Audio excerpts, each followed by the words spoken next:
ऐसी दीपावली मनाने से संतान को निंदा प्राप्त होती है, धन की हानि होती है। तो जो प्रदोष काल जो पूजन का शाम का होता है सूर्यास्त के समय, वो दिन इसी रोज 31 तारीख को ही मिल रहा है।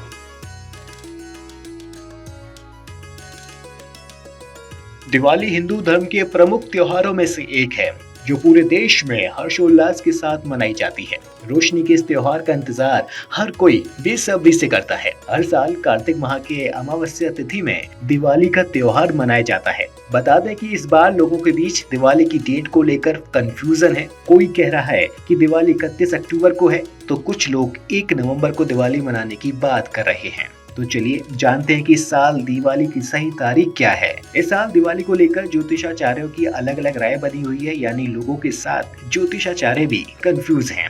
कुछ ज्योतिषाचार्य के अनुसार 31 अक्टूबर को, तो कुछ के अनुसार 1 नवंबर को दिवाली मनाई जाएगी। इन सब के बीच उज्जैन के महाकालेश्वर मंदिर के पुजारी और ज्योतिषाचार्यों ने ये साफ कह दिया है कि महाकाल मंदिर में दिवाली 31 अक्टूबर को मनाने जा रहे हैं। पंडित आनंद शंकर व्यास कहते हैं कि दीपावली प्रदोष काल के मध्य रात्रि में मनाए जाने वाला त्योहार है। इस बार 31 अक्टूबर को प्रदोष काल और मध्य रात्रि के समय अमावस्या की साक्षी रहेगी, इसलिए 31 अक्टूबर को ही दीपावली मनाना श्रेष्ठ रहेगा। देखिए, असल में 31 तारीख को 4:03 बाद अमावस लग जाएगी। तो जो प्रदोष काल जो पूजन का शाम का होता है सूर्यास्त के समय, वो दिन इसी रोज 31 तारीख को ही मिल रहा है।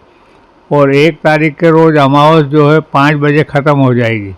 तो जो पूजा का समय इसका लिया गया है शास्त्र सम्मत प्रदोष काल, महालक्ष्मी का पूजन, तो सूर्यास्त के बाद 3 घंटे तक का वो लिया है। तो उस हिसाब से ये 1 तारीख को वो प्राप्त नहीं है, केवल 31 तारीख को प्राप्त है। तो कायदे से शास्त्र सम्मत और अपने धर्मशास्त्र के अनुसार 31 तारीख को ही लक्ष्मी पूजन करना श्रेष्ठ है और वही फलप्रद होगा सबके लिए। इसलिए हमने अपने पंचांग में भी 31 तारीख ही दी है। यानी महाकाल मंदिर प्रबंधन समिति ने दीपोत्सव को 31 अक्टूबर को मनाने का निर्णय लिया है। इसके बाद उज्जैन महाकालेश्वर मंदिर के पुजारी महेश पुजारी ने बताया कि देश में एक हिंदू और एक त्योहार की परंपरा होनी चाहिए। अलग अलग तिथियों पर त्योहार मनाने से समाज में एकता का अभाव दिखाई देता है। निर्णय सिंधु, व्रत परिचय, इन दोनों के अनुसार ऐसा वर्णन किया गया है। व्रत परिचय की एक कल्याण की पुस्तक है, उसमें भी ऐसा वर्णन किया गया है कि जब भी प्रतिपदा के साथ अमावस्या हो उस दिन दीपावली नहीं मनाना चाहिए। ऐसी दीपावली मनाने से संतान को निंदा प्राप्त होती है, धन की हानि होती है।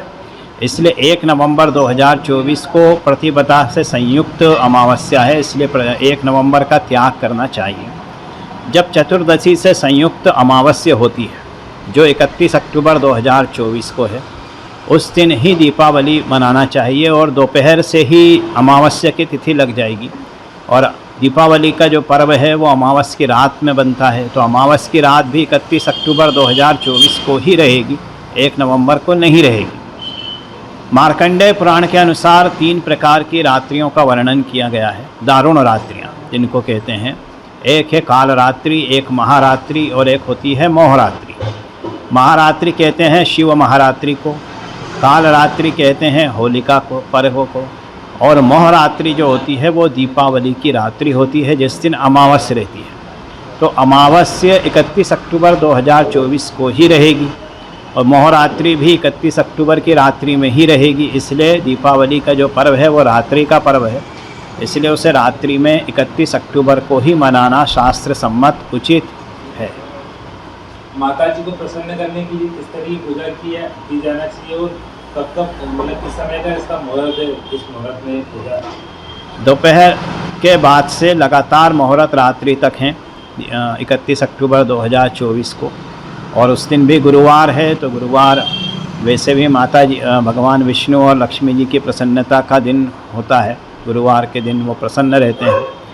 माता लक्ष्मी का पूजन रात्रि में होता है क्योंकि उनका प्रादुर्भाव समुद्र मंथन से अमावस्या कार्तिक मास यानी दीपावली की रात्रि को ही हुआ था। और उन्होंने प्रकट होते ही भगवान विष्णु को अपने पति के रूप में वर्ण किया था। तो लक्ष्मी जी का पूजन सदैव भगवान विष्णु के साथ ही करना चाहिए, क्योंकि जहाँ विष्णु होते हैं वहीं पर लक्ष्मी जी स्थिर रूप से रहती हैं।